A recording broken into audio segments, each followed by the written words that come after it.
आदाब, नमस्कार, जय हिंद। आप देख रहे हैं एनालिसिस टॉप न्यूज़। मैं आपके साथ तकीउद्दीन।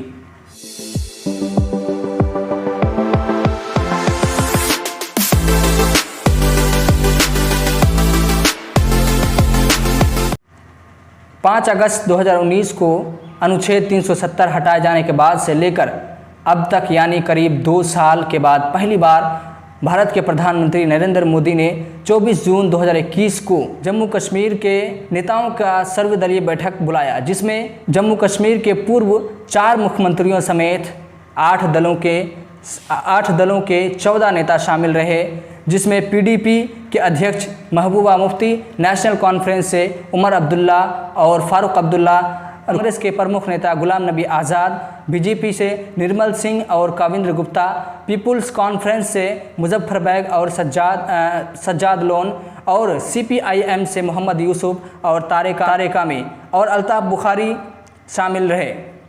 साथ ही साथ केंद्रीय गृह मंत्री अमित शाह और NSA अजीत डोभाल भी मौजूद रहे।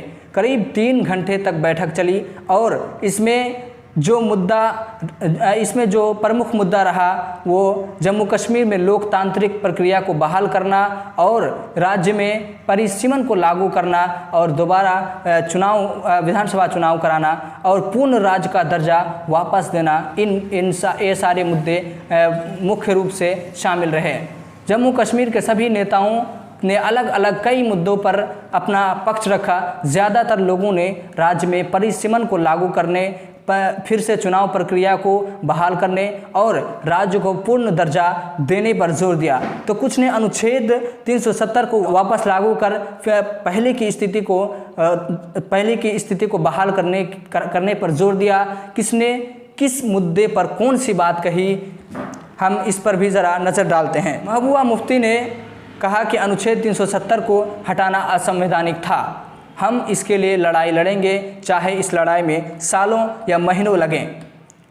ये विशेष दर्जा हमें पाकिस्तान से नहीं मिला था, बल्कि भारत ने हमें दिया था और नेहरू जी ने हमें दिया था। इससे कोई समझौता नहीं हो सकता है। गुलाम नबी आज़ाद ने कहा कि परिसीमन आयोग की बैठक जल्दी बुलाया जाए। अगर परिसीमन आयोग की बैठक बुलाता है तो उसका स्वागत किया जाएगा। जम्मू कश्मीर को पूर्ण राज्य का दर्जा मिले। कांग्रेस ने सरकार के समक्ष 5 बड़ी मांग रखी है। नंबर 1, जम्मू कश्मीर में चुनाव कराना ज़रूरी है। नंबर 2, लोकतंत्र मजबूत करना है। नंबर 3, केंद्र जम्मू कश्मीर में रोज़गार की गारंटी दे। नंबर 4, कश्मीरी पंडितों को वापस लाने का कोई कदम उठाए। नंबर 5, कश्मीर में राजनीतिक कैदियों को रिहा किया जाए। उमर अब्दुल्ला ने कहा कि 5 अगस्त 2019 को अनुच्छेद 370 को हटाए जाने को हम नहीं मानते। सुप्रीम कोर्ट में यह बात आ जाए तो हम संपूर्ण राज्य को लेकर अपनी बात रखेंगे। साथ ही उन्होंने कहा कि उन्हें प्रधानमंत्री से कश्मीर के लोगों के साथ विश्वास बहाली के लिए कदम उठाने को कहा है। बीजेपी नेता काविंद्र गुप्ता ने बैठक के बाद कहा कि बैठक में जम्मू कश्मीर के उज्जवल भविष्य पर चर्चा हुई। सभी नेताओं ने वहां चुनाव की बात की। प्रधानमंत्री ने आश्वासन दिया कि वहां परिसीमन की प्रक्रिया के बाद चुनाव होंगे। अल्ताफ बुखारी ने कहा, आज अच्छे माहौल में वार्ता हुई, सभी ने विस्तार से अपनी बात रखी है। पीएम और गृह मंत्री ने सबकी बात सुनी। पीएम ने कहा कि परिसीमन की प्रक्रिया खत्म होने पर चुनाव प्रक्रिया शुरू होगी।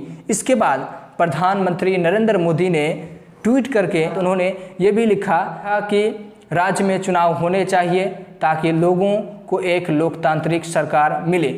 कश्मीर के राजनेताओं के साथ आज की बैठक एक विकसित और प्रगतिशील जम्मू कश्मीर की दिशा में प्रयासों की ओर बढ़ा एक महत्वपूर्ण कदम है।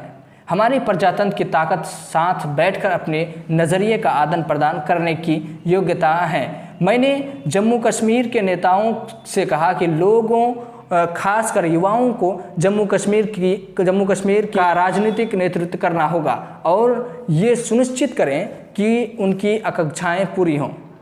वहीं गृह मंत्री अमित शाह ने बताया कि जम्मू कश्मीर पर चली बैठक अच्छे माहौल में हुई। उन्होंने कहा सभी ने इस लोकतंत्र और संविधान के प्रति अपनी प्रतिबद्धता व्यक्त की।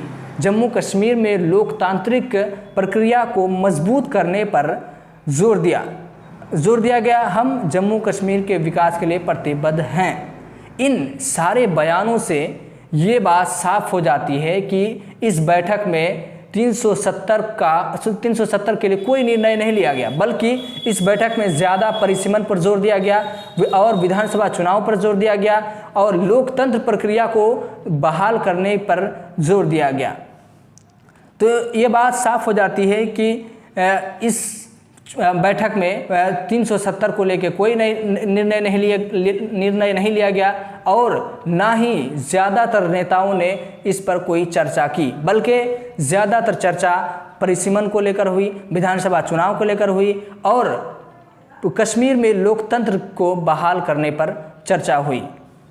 आखिर परिसीमन, जो बार बार परिसीमन बहाल करने की बात हो रही है, लागू करने की बात हो रही है, आखिर ये परिसीमन क्या होता है, हम इसको भी जानने की कोशिश करते हैं। परिसीमन का अर्थ होता है सीमा निर्धारण, अर्थात किसी भी राज्य की लोकसभा और विधानसभा क्षेत्रों की सीमाओं के निर्धारण को ही परिसीमन कहते हैं, जिसका सरल शब्दों में अर्थ है कि किसी राज्य के कई गांव, कस्बों और शहरों को एक इकाई मान या राजनीतिक क्षेत्रों मानकर पूरे राज्य इसी तरह कई गांवों में कई इकाइयों में बांटकर उस पर पूरे राज्य को कई विधानसभा या राज्यसभा क्षेत्र में बांटा जा सके, ताकि वहां के निवासी उनके विधानसभा या राज्यसभा क्षेत्र के लिए वोट डालकर अपना पसंदीदा मंत्री और सरकार का चुनाव कर सके। आप इन सब मुद्दों पर आपकी क्या राय है, आप हमें कमेंट बॉक्स में ज़रूर बताएं और तब तक के लिए हमें इजाज़त दें। नेक्स्ट वीडियो में मिलते हैं और अगर आप चैनल में पहली बार आए हैं तो सब्सक्राइब करें। अगर ये वीडियो आपको अच्छा लगा तो लाइक और शेयर ज़रूर करें। धन्यवाद। जय हिंद।